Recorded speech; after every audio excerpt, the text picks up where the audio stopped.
Bonjour à tous. Épidémie de coronavirus. Le bilan monte à 26 cas au Sénégal. De nouvelles infections officiellement confirmées dimanche. Il s'agit d'un adolescent de 15 ans parmi les contacts de Touba et un Sénégalais de 37 ans qui est rentré samedi de Barcelone. Le ministre de la Santé Abdoulaye Diouf Sarr annonce des poursuites judiciaires contre les personnes qui diffusent des informations mensongères liées à la maladie. Le ministre Abdoulaye Diouf Sarr avec Amadou Moustapha Dian. Ce dimanche 15 mars 2020, l'Institut Pasteur de Dakar a communiqué au ministère de la Santé et de l'Action sociale les résultats des examens virologiques ci-dessous. 2 prélèvements sont revenus positifs sur les 15 reçus par l'IPD. Il s'agit d'un Sénégalais âgé de 37 ans, venu de Barcelone par Air Sénégal dans la nuit du 14, c'est-à-dire hier. Il a été détecté dès son passage devant les caméras thermiques de l'AIBD et mis en quarantaine immédiatement dans le box d'isolement de l'aéroport pour prise en charge et prélèvement. Le deuxième cas, il s'agit d'un enfant de 15 ans, contact du Sénégalais résident en Italie et déclaré positif le 11 mars 2020.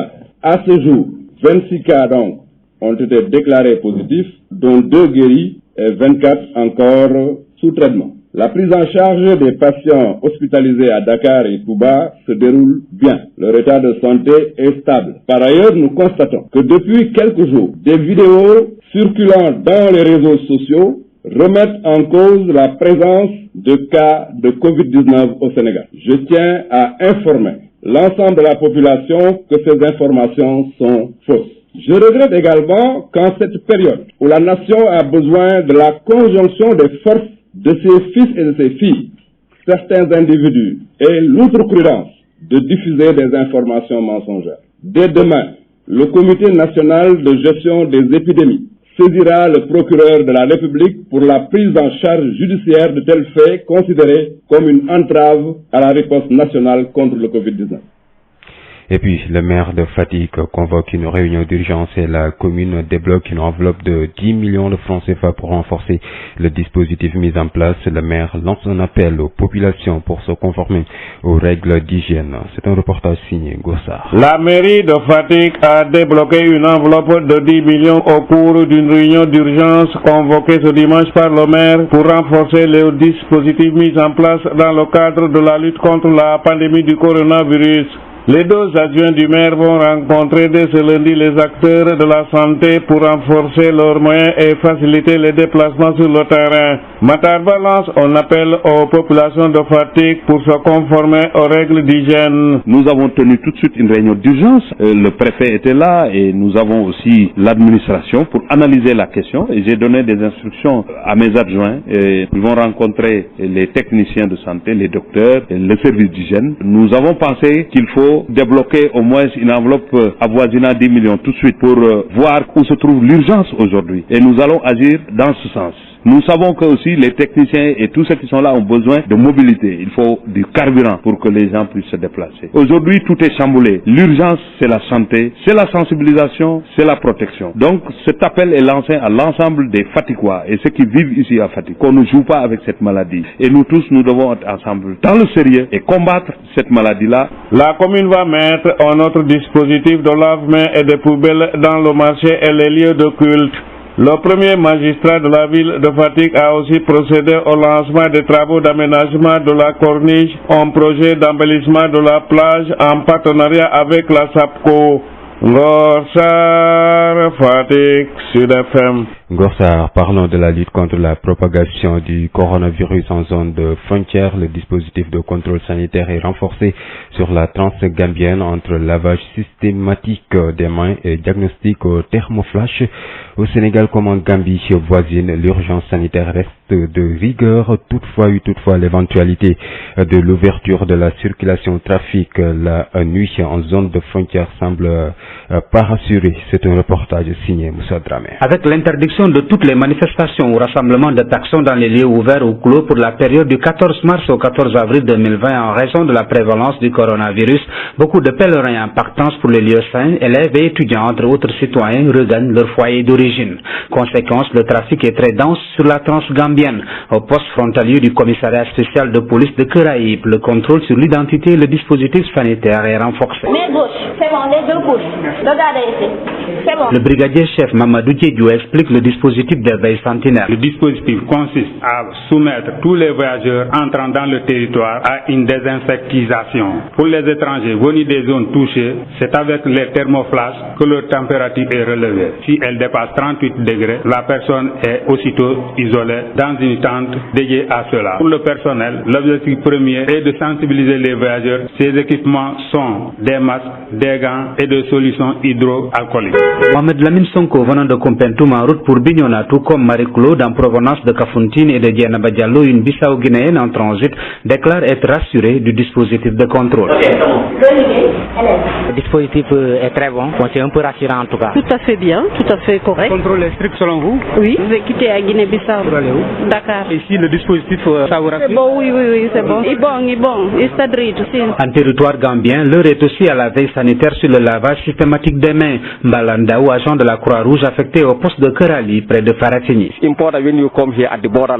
important une fois en zone de frontière de se laver les mains, cela permet de tuer les micro-organismes qui peuvent se coller à la peau. Au poste de police de Sénobal, on ne souhaite pas faire une déclaration à la presse, mais manifestement, le contrôle sanitaire reste de rigueur. Tout au long de la transgambienne, le commerce fleurit et les vendeuses trouvées à Sénoba rassurent se laver les mains et mieux, d'autres préfèrent même rester sur place au lieu de faufiler entre les voitures. Awa Cissé et Rocky de Missira sont de celles-là.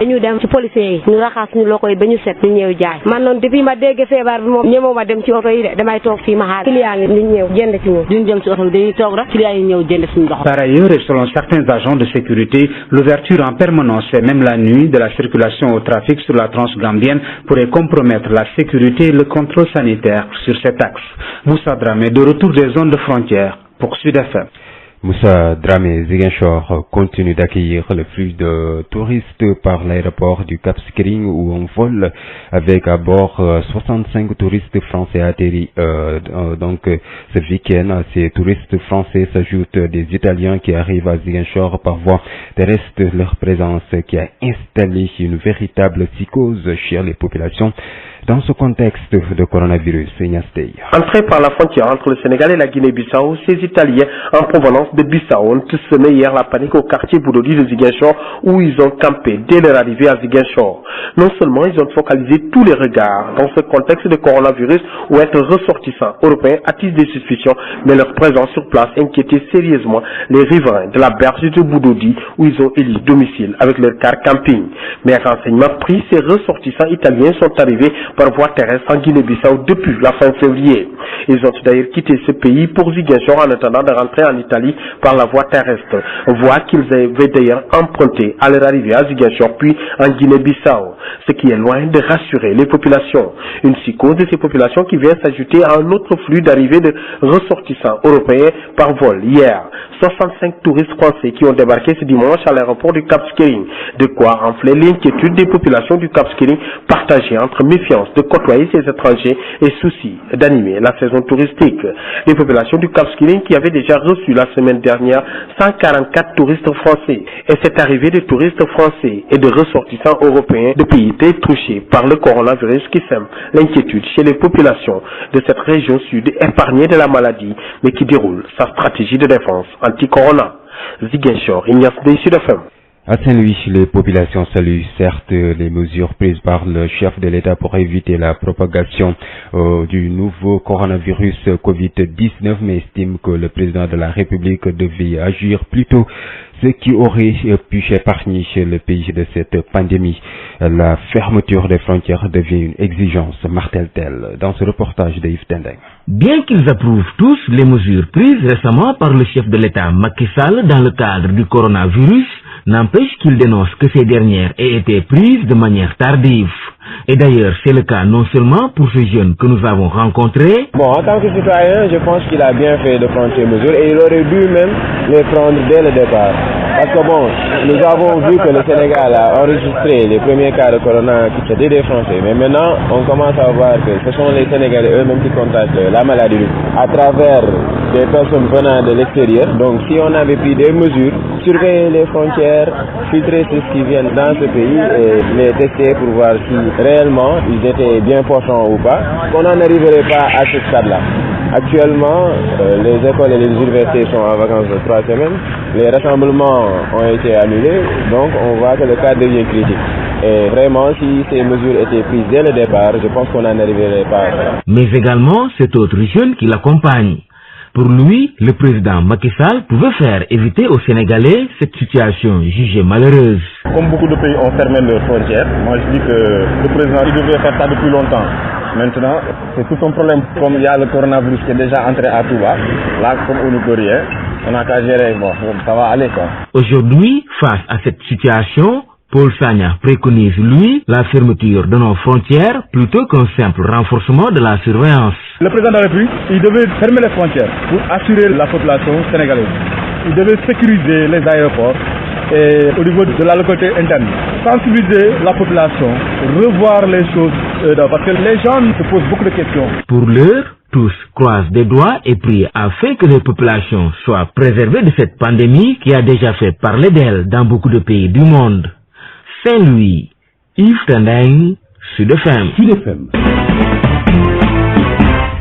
Parlons tout à fait autre chose. Meurtre d'une fille de 16 ans à Thiès. Le corps de la victime Khadim Mboup a été retrouvé au quartier Keur Saïb Ndoye. La police a ouvert une enquête. Un deuxième meurtre dans le même quartier une semaine après celui de l'étudiante Mariam Diagne.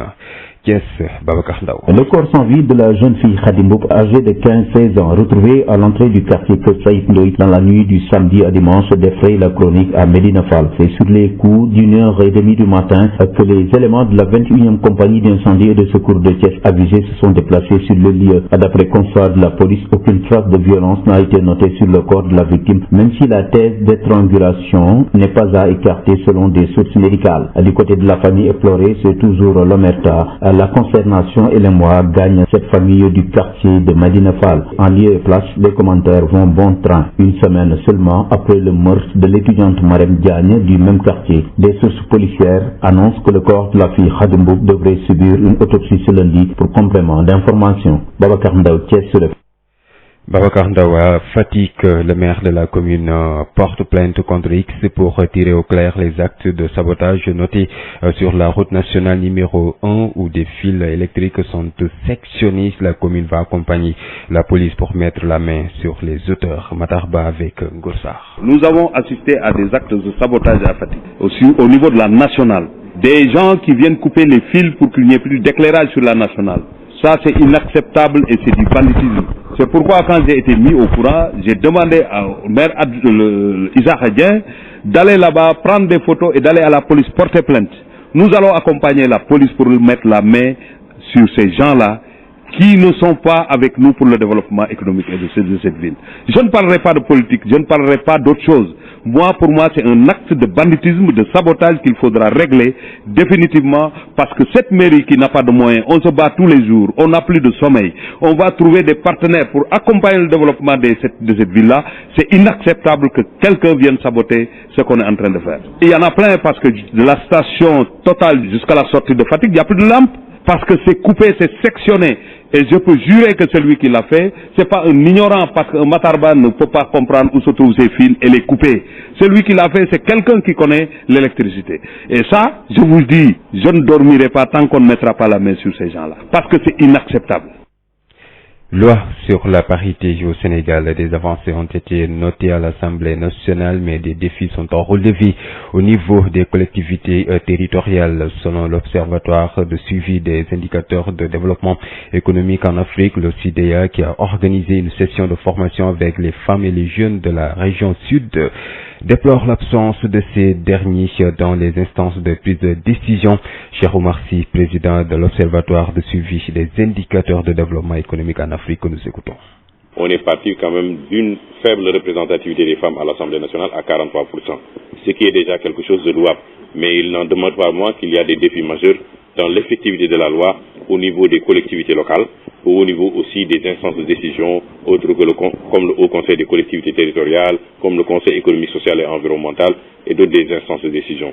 Et c'est l'objectif de ce projet-là, de faire en sorte que pour les jeunes, pour les femmes et même pour les handicapés qu'on oublie souvent, qu'ils soient pris en compte dans les partis politiques, qu'ils soient capacités à prendre des directions et à être parmi les leaders de ces partis pour qu'ils puissent arriver dans ces instances. Aujourd'hui, étant donné qu'on est une société où il y a beaucoup plus de représentativité de jeunes, où il y a beaucoup plus de représentativité de femmes, il faut aussi que ça se reflète dans les partis politiques. C'est parce qu'à travers les partis politiques que ces décisions se prennent, que des politiques publiques se mettent en place, et on ne peut pas parler au nom des femmes ou des jeunes sans qu'ils soient présents à l'Assemblée nationale. C'est tout à fait la présence aussi de la Benjamin de l'Assemblée nationale, qui aujourd'hui est la seule qui a moins de 30 ans à l'Assemblée nationale, alors que des décisions doivent être prises pour la jeunesse de demain. Alors, comment formuler des projets ou des propositions de loi en l'absence de ces jeunes-là qui doivent diriger le pays demain? Pour faire court, nous souhaitons que lors de la 14e législature, qu'il y ait plus de Marème Soda qui sont jeunes, qu'il y ait plus de femmes dans les postes de responsabilité à l'Assemblée nationale et dans les autres instances de décision, et faire en sorte que les partis politiques, dès à présent, prennent ça en compte.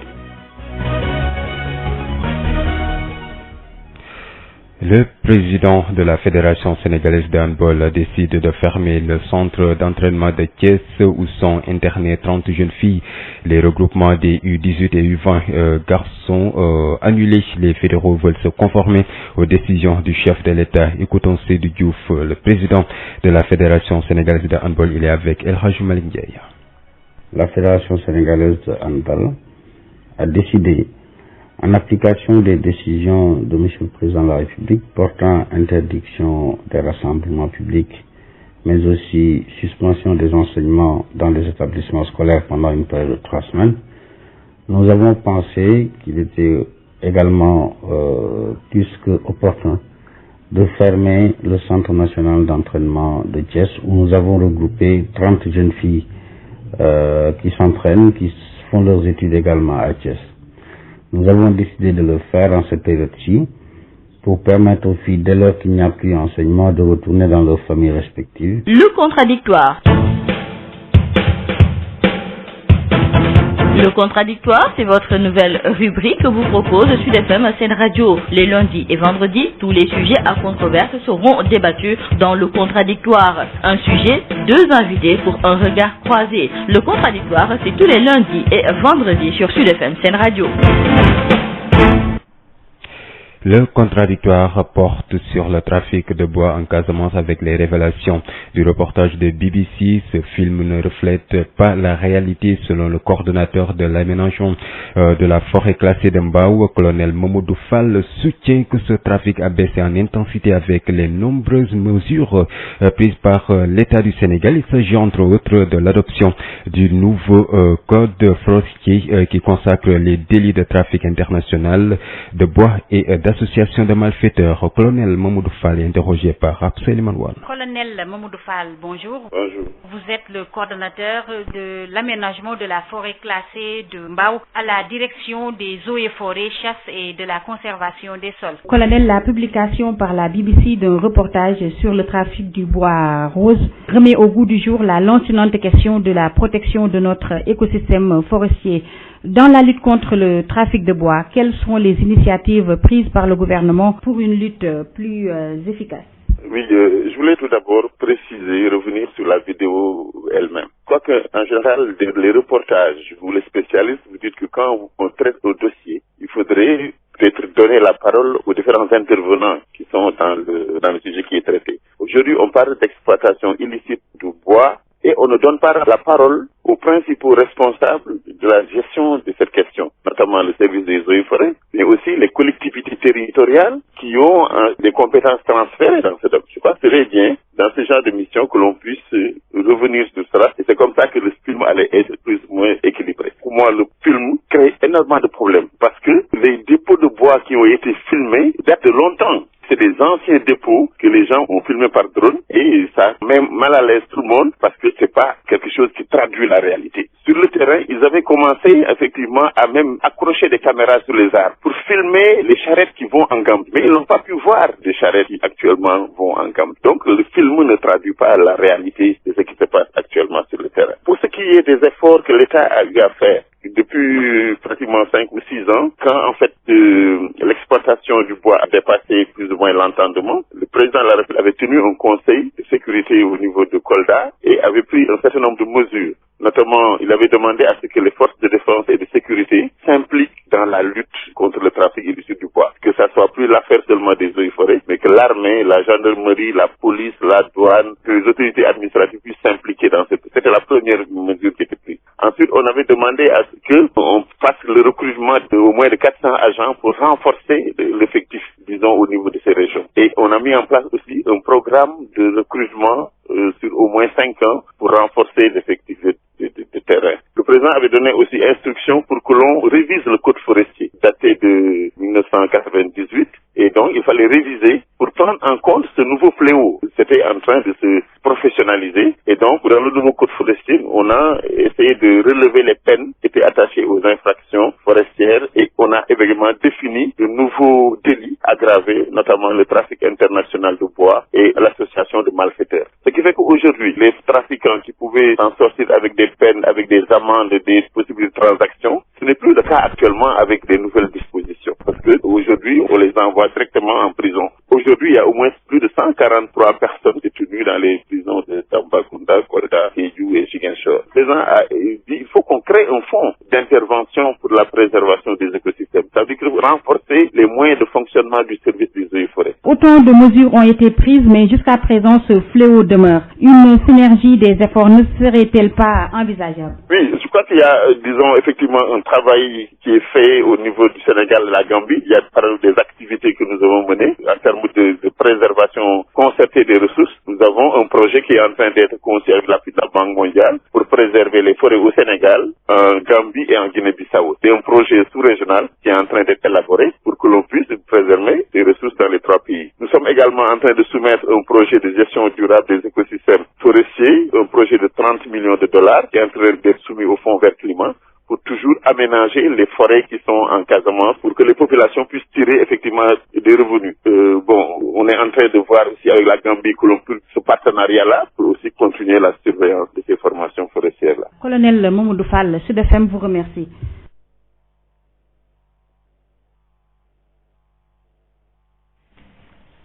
Et puis notre second invité, il s'agit d'Abdoulaye Cissé, président de SOS Environnement de la Casamance naturelle. Il dénonce ce trafic qui, selon lui, a décimé la forêt casamançaise, fléau qu'il assimile à un crime. Abdoulaye Cissé plaide pour la fermeture du port de Banjul où transite le bois. L'heure n'est plus à la négociation, mais à l'action pour sauver cette forêt. Martel Abdoulaye Cissé, le voici avec Rapsel Malouane.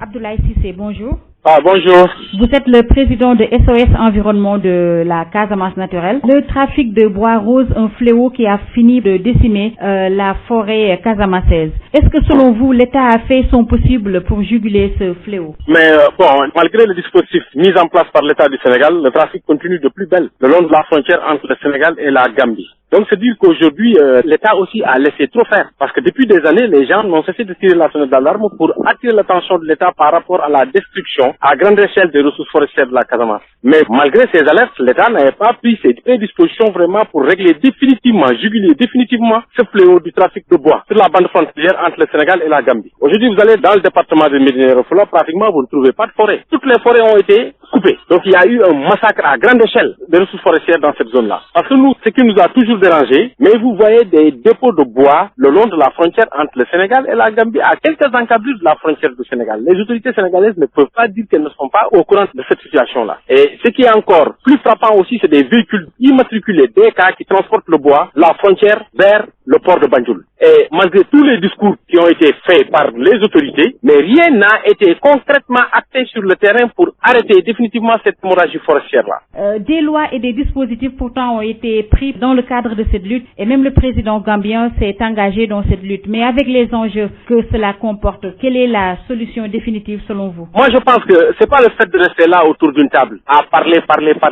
Chaque année pratiquement c'est le même discours, c'est la même redondance. C'est une redondance.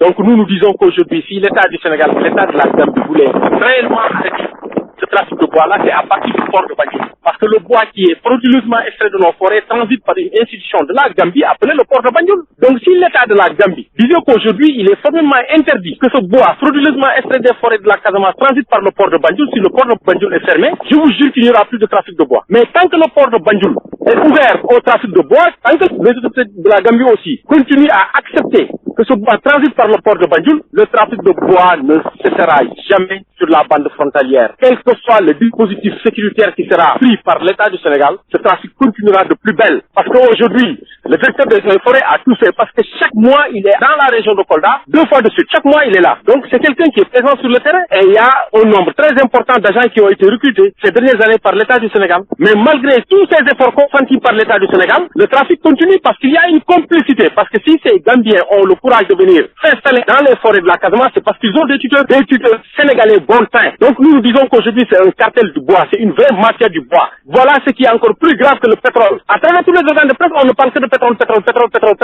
Et ce qui se passe en Casamance est encore pire. Là c'est un crime environnemental, un crime écologique, un crime aussi écosystémique que l'État du Sénégal doit tout faire vraiment pour régler définitivement. Je pense qu'aujourd'hui, il n'y a plus à négocier. L'État du Sénégal doit prendre toutes les dispositions juridiques qu'il faut pour expédier le gouvernement gambien devant les juridictions internationales. Parce que ce qui se passe au niveau de la Casamance, c'est un crime organisé et institutionnalisé. Parce que le trafic là est en train de détruire le niveau de rendement agricole des populations de cette Casamance. La Casamance qui connaissait une forêt luxuriante, vraiment verdoyante. Aujourd'hui, vous allez en Casamance, c'est comme si vous vous trouvez dans une zone du Sahara. Moi, je dis qu'il faut que les autorités sénégalaises règle définitivement le problème avec la Gambie. Sud FM vous remercie Abdoulaye Cissé. Je rappelle que vous êtes le président de SOS Environnement de la Casamance.